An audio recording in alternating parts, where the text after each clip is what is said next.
안녕하세요. 재미있는 랭킹 정보들을 알려드리는 랭킹 저장소입니다. 응답하라 대한민국 세 번째 영상 1972년에 일어난 사건 사고 탑3에 대해 알려드리겠습니다.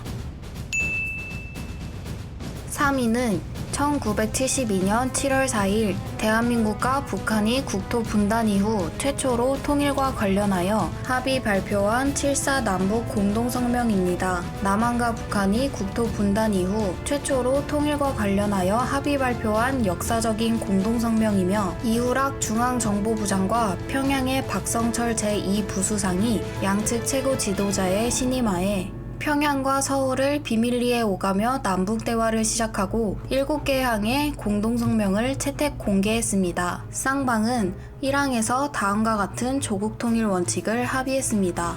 첫째, 통일은 외세에 의존하거나 외세의 간섭을 받음이 없이 자주적으로 해결해야 한다. 둘째, 통일은 서로 상대방을 반대하는 무력 행사에 의거하지 않고 평화적 방법으로 실현해야 한다. 셋째, 사상과 이념, 제도의 차이를 초월하여 우선 하나의 민족으로서 민족적 대단결을 도모하여야 한다. 국제적인 대탕트 분위기에 힘입어 사반세기 만에 남북 공동성명을 발표하고 남북대화를 시작했지만 1973년 8월에 다시 중단되었다고 합니다.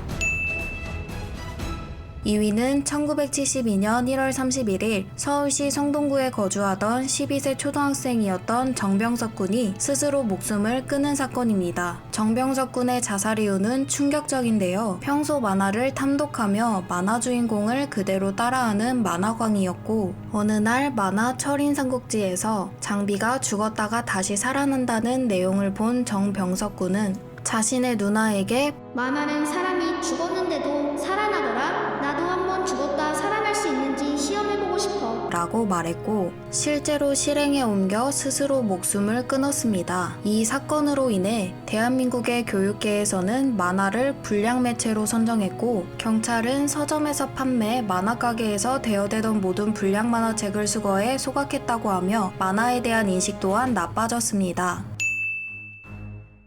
1위는 1972년 10월 17일에 박정희 전 대통령이 대통령 특별선언을 발표한 사건인 10월 유신 사건입니다. 특별선언 발표 후 10월 27일에 헌법 개정안을 공고하고 11월 21일에 국민투표를 실시합니다. 당시 91.9%의 투표율과 91.5%라는 찬성률을 얻어 유신헌법이 국민투표로 확정되었고 유신헌법이 발효된 기간을 바로 유신체제 또는 유신독재라고 부릅니다. 10월 유신은 박정희 대통령이 한국적 민주주의 토착화라는 명분을 내걸고 10월 유신을 단행했지만 그로 인해 자유민주주의의 기본 원칙들이 부정되고 한국의 민주주의는 크게 후퇴했습니다. 1973년 유신헌법 개정 100만인 서명운동, 1975년 민주회복국민회의 결성, 1976년 민주구국선언, 1979년 부마 민주항쟁 등 유신독재 체제에 항거하는 민주세력의 투쟁이 계속되기도 한 사건입니다. 지금까지 응답하라 대한민국 세 번째 영상 1972년에 일어난 사건 사고 탑3에 대해 알려드렸는데요. 재미있게 보셨다면 구독과 좋아요 버튼 한 번씩 눌러주시고 앞으로의 랭킹 저장소 영상이 궁금하시다면 알림 설정 부탁드립니다. 감사합니다.